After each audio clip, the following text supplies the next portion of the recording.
মনে করো আকাশে কালো বাতাস হু করে ছুটে আসছে, বিদ্যুতের এক যেন কি হচ্ছে ঝলকে কেঁপে উঠছে গোটা কলিঙ্গ দেশ। এই কলিঙ্গ দেশ তোমরা কি সেটাও আমি বলবো তোমাদেরকে।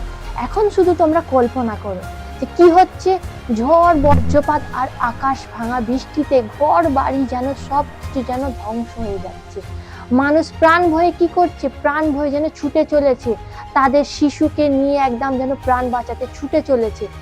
আমরা ভাবছি যেন এটা কোনো যেন একটা প্রাকৃতিক দুর্যোগ নয়, এ যেন এক দেবতার অভিশাপ। মানুষজন কেন তাদের প্রাণ ভয়ে ছুটে চলেছে, এই কলিঙ্গ দেশকে কিভাবে ধ্বংস করেছে। তোমরা যদি জানতে চাও, পুরোপুরি জানতে চাও, তাহলে স্কুলওয়ালা ইউটিউব চ্যানেলে সাকিনা ম্যামের সঙ্গে যুক্ত থাকো, আমি তোমাদেরকে পুরোপুরি এর ব্যাখ্যা দিয়ে দেবো। চলো স্টার্ট করি।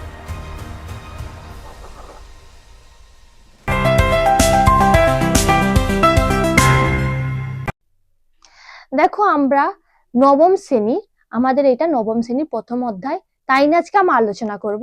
আমরা এর আগে অন্য যে ক্লাস 8 আমরা সঙ্গে তোমার দেখা হয়েছে, এবার আমরা নবম শ্রেণীতে পুরো একদম প্রবেশ করে পড়েছি। দেখো এখানে হাইলাইট করা আছে যে কলিঙ্গ দেশের ঝড় বৃষ্টি, মুকুন্দ রাম চক্রবর্তী। দেখো এখানে কবি পরিচিতি দেওয়া আছে, কি আছে এখানে দেখো, কলিঙ্গ দেশের ঝড় বৃষ্টি। আচ্ছা, এই কলিঙ্গ দেশের ঝড় বৃষ্টি এর আগে কি নাম ছিল জানো? এর আগে নাম ছিল কলিঙ্গ দেশের ঝড় বৃষ্টির আরম্ভ। কিন্তু এই পাঠ্যাংশে যখন কি হচ্ছে অন্তর্ভুক্তির কারণে পর্ষদ তখন কি করলো, যে আরম্ভ শব্দটা ছিল, যে একটা আরম্ভ শব্দটা ছিল, ওটা কি করলো, কেটে দিল। তারা কেটে কি করলো, কলিঙ্গ দেশে ঝড় বৃষ্টি করে দিল কবিতার নাম। কি বলেছে, কবিতাটি লিখেছেন কবি কঙ্কন মুকুন্দরাম চক্রবর্তী। তিনি মধ্যযুগের একজন বিখ্যাত কবি। দেখো মধ্যযুগ আমরা আগেও আলোচনা করেছি যে আমাদের সাহিত্যকে কত ভাগে ভাগ করেছি, 3টে ভাগে। এক হলো প্রাচীন, 2 হলো মধ্য, 3 হলো আধুনিক। তো তিনি হলেন কি, এই মুকুন্দরাম চক্রবর্তী হলেন মধ্যযুগের একজন বিখ্যাত কবি লেখক বলতে পারি আমরা।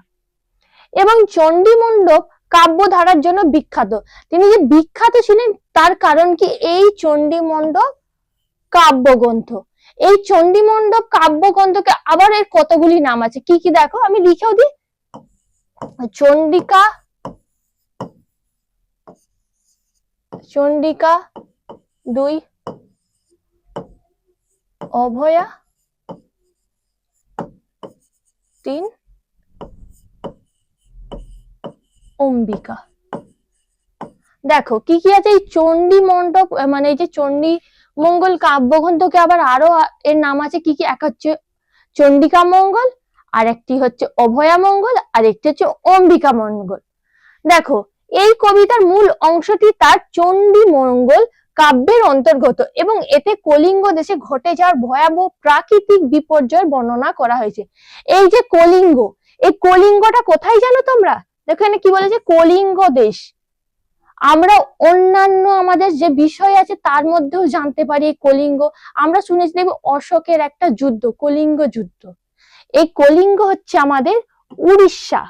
এই কলিঙ্গ কোথায় অবস্থিত? উড়িষ্যা রাজ্যের মধ্যে অবস্থিত। তো কি বলেছে, ওই যে উড়িষ্যাতে দেখবে আমরা ঘন ঘন যখন দেখবে আমাদের এখানে নানা রকম ঝড় হয়েছে, আমরা শুনে থাকি আইলা ঝড়, লাইলা ঝড়, আমফান ঝড়। যখনই আমাদের এই ঝড়গুলো আসে বঙ্গোপসাগর থেকে, আমরা শুনে থাকি যে উড়িষ্যার মধ্য দিয়ে, তারপরে এই অন্ধ্রপ্রদেশ, এরকম ঝড় তো আমরা শুনেই থাকি। এই ভয়াবহ ঝড়টা কোথায় হয়েছিল? এই কলিঙ্গ দেশে। দেখো এখানে যুগ দিয়েছে, কবির যুগ দেওয়া হয়েছে মধ্যযুগ। তার মূল পরিচিতি কি? চণ্ডী মঙ্গল কাব্যধারার একজন বিখ্যাত কবি। তাকে আমরা যে একটা যে তার মানে পুরো বিখ্যাত থাকে কার জন্য, যে কোনো জিনিসের জন্য, এই যে কবি কার জন্য বিখ্যাত ছিলেন? এই চণ্ডীমঙ্গল কাব্যগ্রন্থের জন্য। দেখো কি বলেছে, উল্লেখযোগ্য কাব্য কি? চণ্ডীমঙ্গল, তা থেকে কলিঙ্গ দেশের ঝড় বৃষ্টি অংশটি নেওয়া হয়েছে। এই চণ্ডীমঙ্গল থেকেই নেওয়া হয়েছে আমাদের এই কলিঙ্গ দেশের ঝড় বৃষ্টি। তারপরে দেখো কবিতার বিষয়বস্তু। কবিতার বিষয়বস্তু কি? একটা ঝড় হলে কি হতে পারে? ঝড়ের আগে কি হয়? দেখবে আকাশটা কেমন কালো হয়ে যায়, তাই না? তারপরে দেখবে একদম প্রথমে একদম স্টার্টিং এ কি হয়, যে বাতাসটা থাকে হালকা হালকা হতে হতে হঠাৎই যেন বেড়ে যায়, তারপরে যেন পুরো আকাশকে একদম যেন ওই কালো মেঘে ছেয়ে ফেলে। তারপরে শুরু হয়ে যায় একেবারে একটা মুষলধারে বৃষ্টি। ওই বৃষ্টি যেন একই ভাবে যেন পড়তেই থাকে, ঝড় হতেই থাকে, তার সঙ্গে হাওয়া বাতাস বইতেই থাকে। তার ফলে কি হয়, ঘর বাড়ি একদম ধ্বংস হয়ে যায়, ঘর বাড়ি যেন জলেতে ভেসে যায়। মানুষজন তাদের ওই মানে বাড়ি ছেড়ে যেন প্রাণ বাঁচানোর জন্য যেমন হোক করে চলে যাওয়ার জন্য যেন আকুল হয়ে পড়ে। তখন তারা মনে মনে ভাবে, কি ভাবে, যে এটা যেন কোনো প্রাকৃতিক কারণে হচ্ছে না, এটা যেন আমরা কোনো পাপ করেছি, আমরা কোনো কিছু খারাপ কাজ করেছি, তার জন্য ঈশ্বর যেন আমাদেরকে এর জন্য শাস্তি দিচ্ছেন। তো এমনই একটা আমাদের এই কবিতার বিষয়বস্তু। তো এখানেও দেখো দেওয়াই আছে, তবে একটু পড়ে দিই তোমাদের জন্য। কবিতাটিতে কলিঙ্গ দেশে নেমে আসা ভয়ঙ্কর ঝড় বৃষ্টির ভয়াবহতা বর্ণনা দেওয়া আছে। তোমাদের বললাম না যে কোনখানকার বলা হয়েছে, এই কলিঙ্গ দেশের।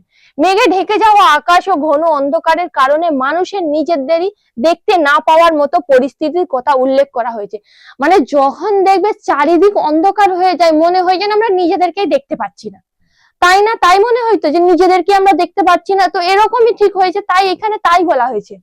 এই অংশটি প্রাকৃতিক দুর্যোগের এক বাস্তব চিত্র তুলে ধরেছে, একটা বাস্তব যে ঘটনা, একটা ঝড় হলে যে ক্ষতি হয়, মানুষজন কেমন করে থাকে, ঝড় হওয়ার সাথে সাথে ক্ষতি, ঝড় হয়ে যাওয়ার পরের যে ক্ষতি, তাকেই যেন একটা বাস্তবের সঙ্গে তুলনা করা হয়েছে।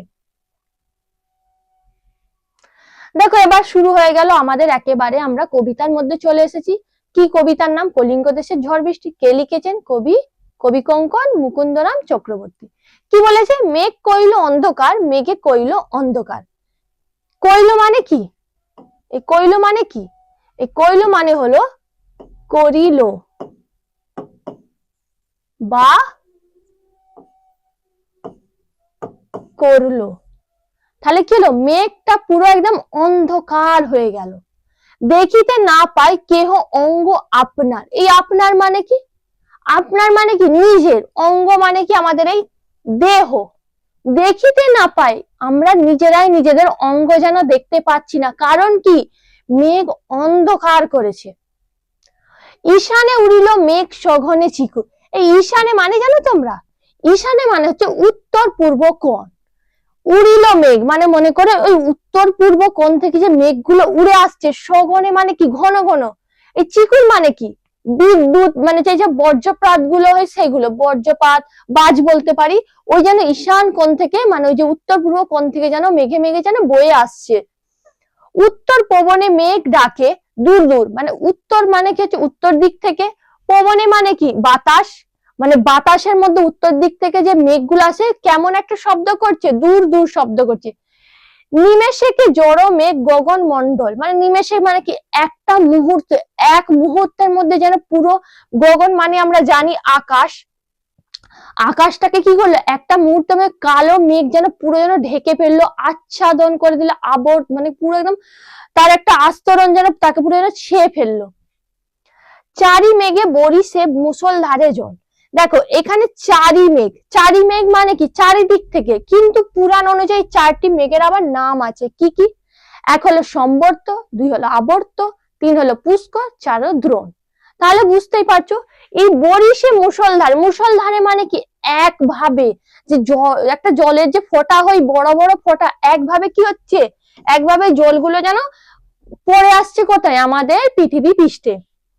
পলয় গনিয়া প্রজা ভাইয়ে বিষাদ, মানে তখন সরি কলিঙ্গে উড়িয়া মেঘ ডাকে উচ্চনাদ, মানে যে কলিঙ্গে যে মেঘগুলো যে উঠছে, তাদের যে ডাক, তাদের ডাক যেন খুবই যেন ভয়ঙ্কর, খুবই যেন উচ্চ।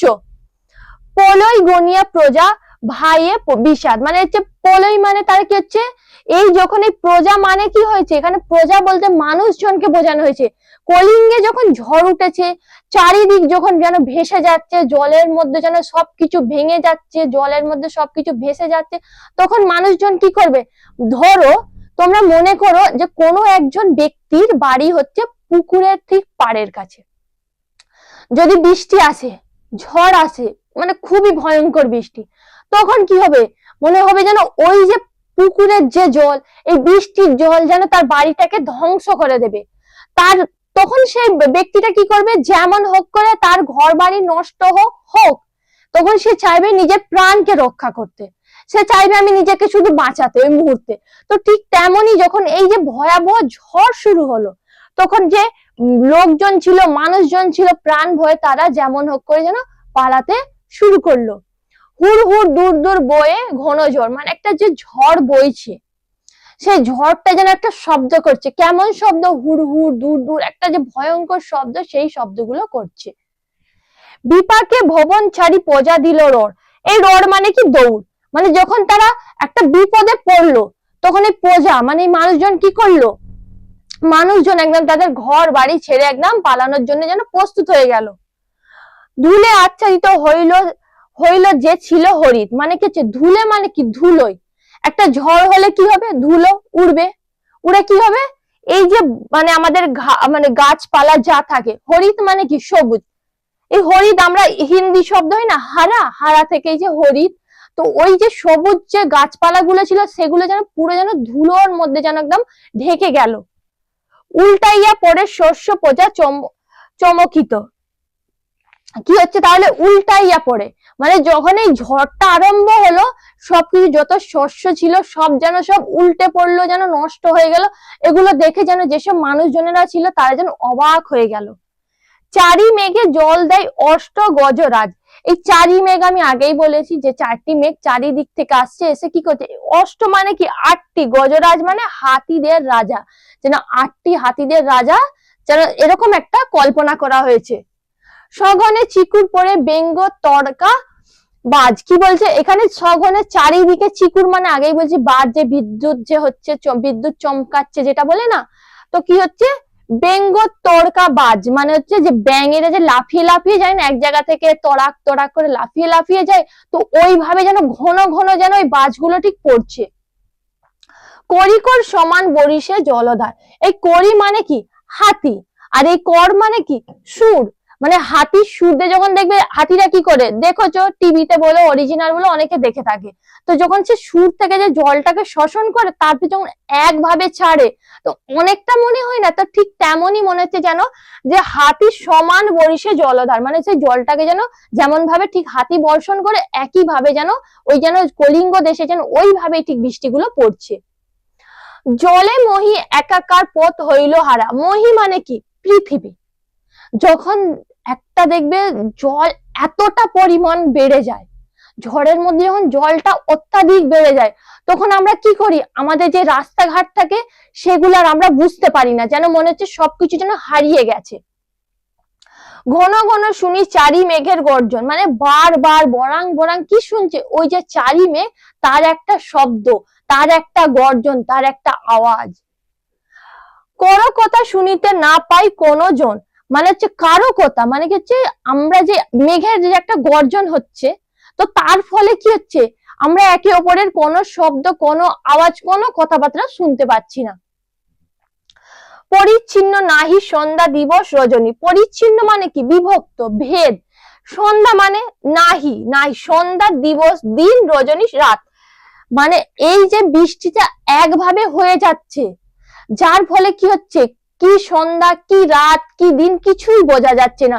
মানে সব সময় যেন মনে হচ্ছে আমাদের যেন অন্ধকার হয়ে আছে, পুরো কলিঙ্গ দেশকে যেন একদম আকাশ যেন অন্ধকারে ছেয়ে আছে। কলিঙ্গের সঙ্গরে সকল লোক যে জৈমিনী। এই জৈমিনী কে জানো? এই জৈমিনী হলো ঋষি জৈমিনী। কে? মীমাংসা দর্শনের প্রতিষ্ঠাতা বা প্রণেতাও বলতে পারি আমরা। তো তাকে কি করছে? তারা ঘন ঘন স্মরণ করছে। কারা করছে? কলিঙ্গ দেশের মানে লোকজনেরা। হুড় হুড় দূর দূর শুনি ঝনঝন, মানে একটা শব্দ তারা শুনেই চলেছে, শুনেই চলেছে। না পাই দেখিতে কেউ রবির কিরণ, মানে কি হচ্ছে? রবি মানে কি? সূর্য। মানে বৃষ্টি যে ঝড়টা হচ্ছে তার ফলে কি হয়েছে? আকাশ তো পুরো কালো মেঘের মধ্যে যেন ছেয়ে গেছে, যার ফলে আমরা সূর্যের কোনো আলো দেখতে পাচ্ছি না। গর্ত ছাড়ি ভুজঙ্গ ভাসিয়া বুলে চলে। এই ভুজঙ্গ মানে কি? সাপ। কি বলেছে? গর্ত ছাড়ি। কেন গর্ত ছাড়ছে? নাহি জানি জলস্তর কলিঙ্গ মন্ডলে, মানে চারিদিকে হচ্ছে কলিঙ্গ দেশে চারিদিকে কি হয়েছে? জলেতে পুরো ভর্তি হয়েছে। তার কারণ, কারণ কলিঙ্গ দেশে কি হয়েছে? ঝড় বৃষ্টি, যার ফলে পুরো সবকিছু যখন ভর্তি হয়ে যায়, যেসব গর্তে সাপেরা থাকে, তখন তারা কি করে, তারাও নিজেদের প্রাণ বাঁচানোর জন্য, পালিয়ে যাওয়ার জন্য তারাও তো খুব উৎসুক হয়ে পড়ে। তাদেরও তো একটা প্রাণ আছে, আমাদেরও যেমন প্রাণ প্রিয় তাদের কাছেও তাদের প্রাণ প্রিয়। তো তখন তারা কি করছে, যখন তাদের গর্তের মধ্যে জল প্রবেশ করে ফেলেছে, তারাও তখন প্রাণ বাঁচানোর জন্য ওই গর্তগুলো ছেড়ে যেন অন্যত্র চলে যাচ্ছে। নিরবধি 7 দিন বৃষ্টি নিরন্তর, মানে কি হচ্ছে, নিরবধি মানে একভাবে 7 দিন ধরে কি হচ্ছে, টানা, বলে না, টানা বৃষ্টি হয়েই চলেছে। আচুক শস্যের কার্য হেজা গেল ঘর। এই যে কি হচ্ছে, হেজা মানে কি হচ্ছে, হেজা মানে হেজে যাওয়া, যে জলে থেকে পচে যাওয়া। চার আচুক সর্ষের যেসব ঘরগুলো ছিল সেগুলো বৃষ্টি মানে বৃষ্টির জল সেই সব ঘরের মধ্যে প্রবেশ করে সেই সব শস্যকে একদম নষ্ট করে দিয়েছে, হেজে দিয়েছে একদম। মেঝাতে পড়ে শিল বিদারিয়া চাল, মানে হচ্ছে মেঝেতে, মানে কি, যে বাড়ির যে মেঝে থাকে তার মধ্যে কি হচ্ছে, এই যে পড়লে শিল মানে যে শিলাবৃষ্টি হয় না, একটা বড় বড় শিলাগুলো এতটাই বড় আকারের, বিদারিয়া মানে কি, ভেদ করে, চাল মানে যে বাড়ির যেসব চাল হয় সেগুলো ভেদ করে কোথায় পড়ছে, মেঝেতে পড়ছে। ভাদ্রপদ মাসে যেন পড়ে থাকা তাল, এখানে কি হয়েছে, ভাদ্র মাসে তাল, যে তালগুলো পড়ে, তো তেমনই যেন এই শিলগুলো যেন সেইভাবেই ঠিক পড়ে আছে, যে ভাদ্র মাসে যেমন তাল পড়ে থাকে, শিলগুলো যেন সেই আকারেই পড়ে আছে। চণ্ডীর আদেশে পান বীর হনুমান, মানে চণ্ডীর আদেশেতে যেন বীর হনুমান যেন এই কার্যগুলো ঘটাচ্ছে, কারণ আমরা আগে বুঝি যেন একটা দেবতার অভিশাপ। দেখো এখানে এই আমাদের এই একটা একটা যে পার্ট ছিল, কিছু অংশ ছিল, কিছু লাইন ছিল যেগুলো লেখা ছিল না, আমি লিখে দিয়েছি। এবার তোমাদেরকে আমি একটু বলে এক্সপ্লেনও করে দিই। দেখো বুঝতে অসুবিধা হবে না, আমি মুখে বলে দিচ্ছি। মঠ অট্টলিকা ভাঙ্গি করে খান খান, একটা যখন দেখবে ঝড় বৃষ্টি হয়, যে মঠ মানে কি, এই মন্দির এগুলোকে বোঝায়, অট্টলিকা মানে যেসব বড় বড় প্রাসাদ থাকে সেগুলো, বৃষ্টির কারণে, ঝড়ের কারণে কিছু ভেঙে যেন চুরমার হয়ে গেছে। চারিদিকে কেহ ঢেউ পর্বত বিশাল, মানে যদি আমাদের যেখানে একটা ঝড় বৃষ্টি হচ্ছে সেখানে যদি পর্বত থাকে, সমুদ্র থাকে, যেন কি হবে, যে তার ফলে ওই ঝড় বৃষ্টির ফলে যেন সেগুলোও যেন ধ্বংস হয়ে যাবে। উঠে পড়ে ঘরগুলো করে ডলমল, মানে কি হচ্ছে, যখন এই যে ঝড় হচ্ছে, এই যে বৃষ্টি হচ্ছে, বললাম না তখন একটু, যদি কারো, তোমাদেরকে কল্পনা করতে বললাম যে কারোর ঘর যদি, একটা বাড়ি যদি কোনো পুকুরের ধারে হয়, মানে একটু যাদের নষ্ট হয়ে যাবে খুব সহজে, তো তখন কি হবে, এরকম যখন পরিস্থিতি আসবে তখন যেন তাদের ঘরগুলো যেন টলমল করবে, যেন ভেঙে পড়ে যাবে। চণ্ডীর আদেশে ধাই নদ নদীগণ, চণ্ডীর আদেশে মানে যে এই যে দেবতা চণ্ডীর কথা বলেছে, এখন আদেশ দিয়েছে, তার ফলে যেন এই নদ নদীগুলো ধেয়ে চলেছে, বয়ে চলেছে। অম্বিকা মঙ্গল গান শ্রী কবি কঙ্কন, এখানে কি বলেছে, অম্বিকা মঙ্গল, মানে আগেই বললাম না চণ্ডী মঙ্গলের একটা আরেকটা নাম যে অম্বিকা মঙ্গল, যে কবি কঙ্কন মানে কি, এই লেখকের কথা বলা হয়েছে তাকে, এই কবি কঙ্কন হচ্ছে তার উপাধি। কি বলেছে, যেন এগুলো কি করছে, গান করছে, এগুলোকে দেখে যেন বলছে, কে এই কথাগুলো বলছে, যে কবি স্বয়ং এই কথাগুলো বলছে। দেখো তাহলে আমাদের এই যে নবম শ্রেণীর প্রথম যে অধ্যায় ছিল এটা এই পর্যন্তই। ভালো লাগলে নিশ্চয়ই জানাবে। দেখো কিছু তোমাদের ক্ষেত্রে যে এই লাইন ছিল না, তার জন্য তোমাদের অসুবিধা না হয় তার জন্য আমি তোমাদের ঠিকঠাক করে দিয়েছি। তার সত্ত্বেও যদি কিছু ভুল ভ্রান্তি লাগে নিশ্চয়ই জানাবে। আজকে এই পর্যন্তই, থ্যাংক ইউ।